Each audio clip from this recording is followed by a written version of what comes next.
तो उन्होंने ये कहा कि कुंभ में जो नहाने के लिए जाते हैं पापी जाते हैं, शर्म नहीं आई? अगर संत आक्रोशित हो गए तो चंद्रशेखर कहाँ है पता ही नहीं चलेगा।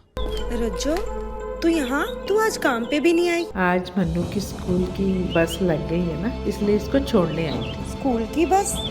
पर तेरा मनु तो सरकारी स्कूल में पढ़ता है ना? हाँ जी दीदी, अब सरकारी स्कूलों में 200 बसें चल पड़ेंगी, जिसका फायदा मेरे मन्नू जैसे 10,000 बच्चों को होगा। सरकारी स्कूलों ਨੂੰ भी बहुत शानदार बसां ਅਸੀਂ ਦੇਵਾਂਗੇ। ਪਹਿਲੇ ਬੈਚ ਵਾਸਤੇ 20,000 ਬੱਚੇ ਦਾ ਅਸੀਂ ਪ੍ਰਬੰਧ ਕਰ ਰਹੇ ਹਾਂ। मैंने 9 वर्ष की उम्र में संन्यास लिया था। आध्यात्म मेरा जीवन है। दुर्भाग्य से राजनीति में हूं, 7 बार से एमपी हूं, आपको जानकारी है। और 1971 से मैं कुंभों को अटेंड कर रहा हूं, कैंप लगा रहा हूं अपने। जहां बैठे हैं यहां 89 से मेरे लगातार इसी जगह पे कैंप लगते चले आए हैं। जब भी कुंभ पड़ा है तो मैंने 2013 का कुंभ भी देखा जब अखिलेश मुख्यमंत्री थे। और भारतीय संस्कृति से पूरी तरह से अपरिचित, सनातन परंपरा, संत परंपरा से बिल्कुल अपरिचित ऐसे व्यक्ति को यहां का प्रभार दे दिया था आजम खान साहब को। 45 से 50 लोग मर गए थे स्टेशन पर, 65-70 लोग घायल हो गए थे और 1,000 लोग तो गायब हो गए, पता ही नहीं कहां चले गए। जमीन निकल गई, गंगा निकल गई, कहां चलेगा, कोई उठा ले गया। अब माननीय मोदी जी के नेतृत्व में योगी जी और योगी जी सरकार ने जो काम यहां किया है विकास का, जो आ रहा है प्रशंसा करता चला आ रहा है। मैंने लोगों को ऐसे कहते सुना है कि अब तो लगता है कि सब छोड़ के यहीं अपना प्लाट लेके मकान बना लेना चाहिए। इतना विकास यहां से लेके एयरपोर्ट तक आप देख लीजिए, स्टेशन तक देख लीजिए। और पहले के इन टेंट व्यवस्था में आज की टेंट व्यवस्था में जमीन आसमान का अंतर है। तो मुझे लगता है योगी जी ने ये व्यवस्था भूतो न भविष्यति। अभी लगभग 1 सप्ताह पहले योगी जी स्वयं एक कैंप में, अखाड़े में हाथ जोड़ करके, कोई कमी तो नहीं रह गई, कोई सेवा तो बताइए और सब ठीक है, ऐसे हालचाल आज तक तो किसी कुंभ में किसी मुख्यमंत्री ने आकर के पूछा नहीं।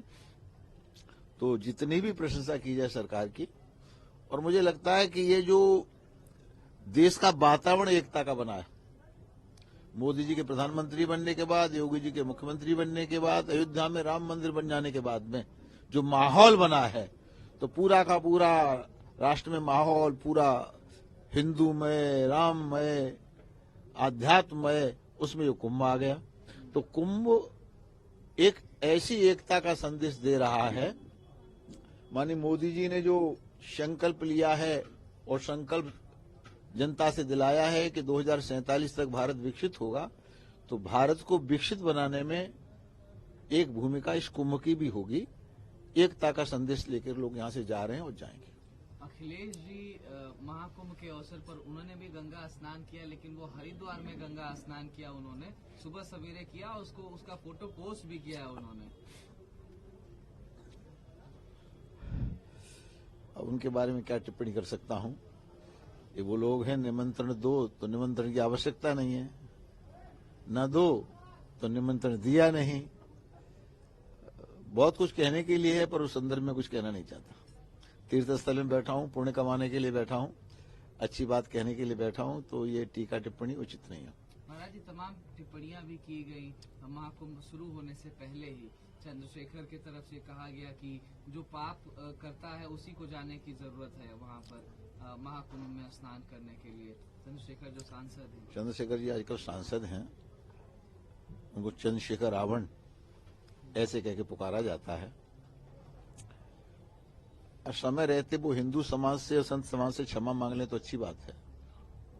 अगर उन्होंने अपनी मां का दूध पिया है तो जरा एक बार ये कह के दिखाएं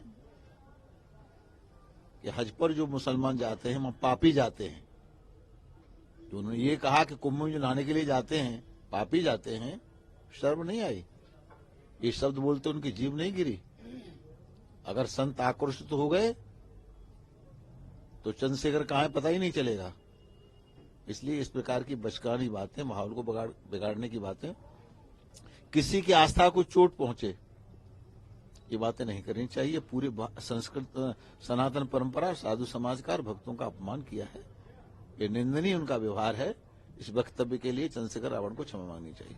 महाराज जी, हमने देखा बाई इलेक्शन में या फिर दिल्ली इलेक्शन में इंडिया अलायंस की तमाम पार्टीज अलग अलग रुख अपनाते हुए दिखाई दी। ऐसा लगता है कि अब इंडिया अलायंस अलग अलग चुनाव लड़ने के लिए स्टार्ट हो रहा है, लेकिन सलमान खुर्शीद कह रहे हैं कि हम बातचीत करेंगे ये लीडरशिप से और ये अलायंस इंटैक्ट रखने की बात करेंगे। देखिए, मैंने एनडी गठबंधन को पहले ये कहा था कि जैसे मेढकों को एक तराजू में तौला नहीं जा सकता, लोग तौलने का प्रयास करते हैं, तो इंडिया गठबंधन उसी का रूप था। पकड़ पकड़ के मोदी का भय था, योगी का भय था, अमित शाह का भय था, एनडीए का भय था कि ये एनडी गठबंधन बना। अब धीरे धीरे तार तार होता चला जा रहा है, कोई मतलब नहीं रह गया। उनके संगी साथियों ने कह दिया कि अब एनडी गठबंधन में रहने का कोई मतलब नहीं है। हमसे जुड़े रहने के लिए हमारे YouTube चैनल को सब्सक्राइब करें और नई वीडियो की नोटिफिकेशन के लिए बेल आइकॉन को दबाएं। अगर आप ये वीडियो Facebook पर देख रहे हैं तो लाइक जरूर करें और ज्यादा से ज्यादा शेयर करें। धन्यवाद।